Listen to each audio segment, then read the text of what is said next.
The assets of the first family of the ruling Telangana Rashtra Samiti in the state has grown by a considerable percentage over the last 4 years.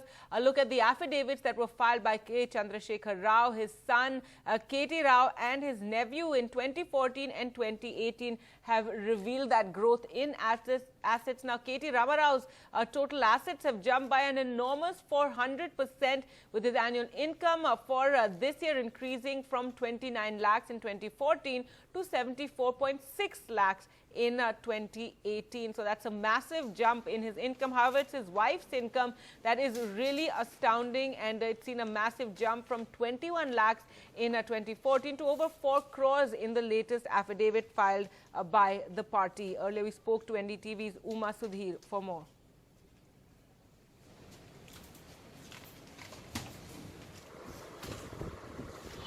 The jump in these kind of assets as something too unusual. K.T. Ramarao has in fact filed his nomination papers yesterday from Sirsila, and he has said that it is his wife's income that has taken a massive quantum leap, and he is saying that her source of income is not just agriculture and not just the appreciation of the assets that they have, immovable assets, but also income from business that he is explaining. And he says that he himself gets his income from agriculture.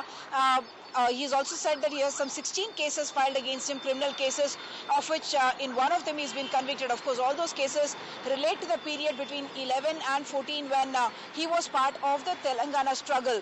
KCR's nephew, Mr. Harish Rao, who is also the irrigation minister, his income has also seen a jump of almost 285%. But with the election season, in a sense, hotting up today, after one day after nomination scrutiny will begin, KCR is going to be, in fact, campaigning in Sirsila and Huzurabad. Sirsila happens to be KTR's constituency. And on the other hand, the Mahakutami, which is the grand alliance of the Telugu Desam, the Congress, and also the TJS and CPI, they are having a problem of rebel candidates as well. So till the last date of withdrawal of nominations, they have said that they will try to sort it out to ensure that the opposition vote does not get split and it does not become advantage KCR at the end of it all.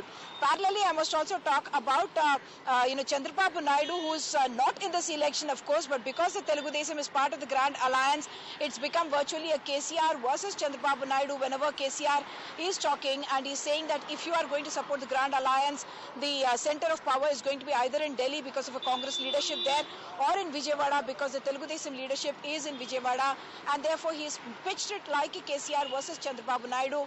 And Naidu on his part, we understand Telugu Desam as well as Rahul Gandhi could be in fact campaigning together, and that will be a historic first. Yesterday was Indira Gandhi's birthday, and Naidu perhaps for the first time paid homage to her on Twitter, talking about it. And now we hear that Chandrababu Naidu and Rahul Gandhi, as well as Chandrababu Naidu and Sonia Gandhi, could be campaigning in Telangana in the run-up to the election date on December 7.